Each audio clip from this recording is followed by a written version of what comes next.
Killer, it's the last one of the League One season away at North Wales. Yeah, it's been a bit of an odd season really now with the announcement and the playoffs going, but there's plenty to play for. Crusaders obviously gunning for that top spot, and there's obviously teams counting on us to be competitive as well. So we just got to focus on ourselves. We want to finish the season well, which we spoke about. We got a good result last week. Some of them were pretty busted. It was a tough physical game, but I'm sure Crusaders will be the same. They played Gould and that was a tough game as well. So looking forward to it, and hopefully we can have a big support behind us next week. Obviously there'll be players moving on and staff moving on, so it'll be good just to have that support and say our goodbyes, for those people who are moving on. You look at the teams on paper; it's quite like for like, isn't it? Yeah, I was just going through the two squads before. I think very similar.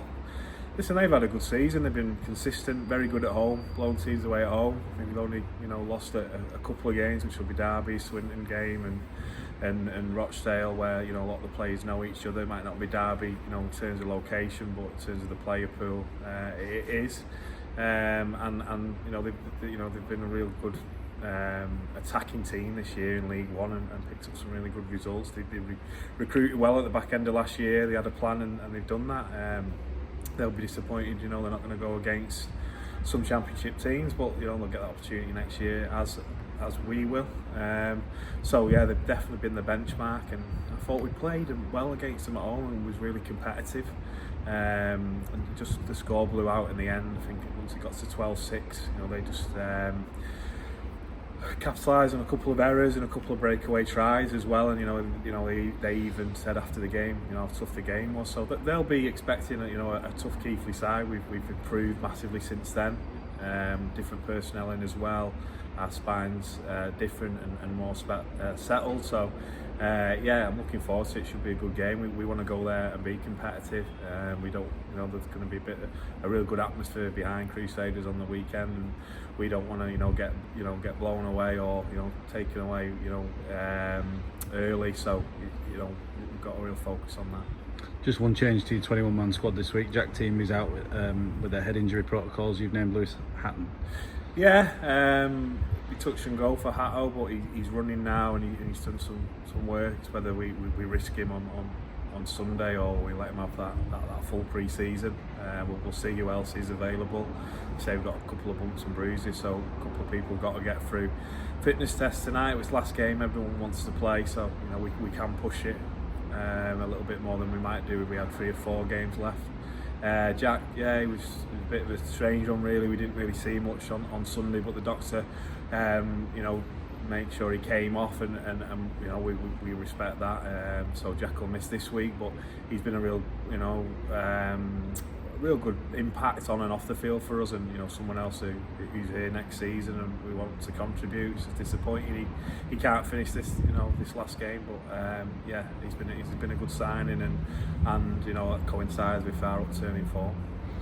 Touched on next year as well. You've got your merge that we're after. It's all in one next year. Fixture list still semi-unknown, but we've got a rough idea of what we're going to be up against, without that being massively public knowledge yet.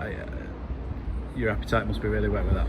Yeah, it's exciting. It's exciting, daunting, challenging. We've got to make sure we're competitive and put a competitive squad together. A lot of the players are still here next season from this season. We'll be playing a lot of the teams in and around us, but we'll also have potentially Halifax, potentially other teams in the championship, and it's a top 8 playoff or a top 10 playoff that's been mooted. Then we want to be in that mix and we want to be competitive, and I think it's going to be a good thing moving forward. There's no trapdoor, so it gives you that opportunity to plan.